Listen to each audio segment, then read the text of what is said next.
তোর একসের কাটা কোড়া বাঁচতে লাগে অনেক সময় ধর কদু এজতীয় দেশি আমি খাইতেও পারি অনেক বেশি। আম্মু নানা হ্যাঁ গোপান্নে কি কি সালুন রানছো? রাঁধছি বাইগুন ভাজি, তেলাপিয়া মাছ দুবাজি করছি, কদু দিয়ে চিংড়ি মাছ রাঁধছি আর ডাল।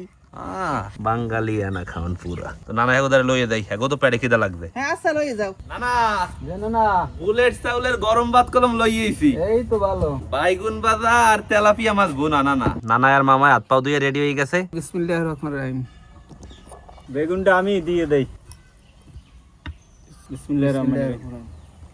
বেগুন ভাল লাগে আমার দে। না ফাইন, খুব সুন্দর হয়েছে। নানা বাইগুন ভাজা কেমন হয়েছে? অনেক ভালো লাগে না না? সবুজ মামার দ্বারা কেমন লাগতে আছে? মাশাআল্লাহ খুব সুন্দর হয়েছে। এখন দেমু তেলাপিয়া মাছ, আসারই আগে দেমু। বিসমিল্লাহির রহমানির রহিম। এত বড় মাছ লাগে? বড় মাছ খাইলে পুষ্টি হইবে নানা। আচ্ছা তা ঠিক আছে।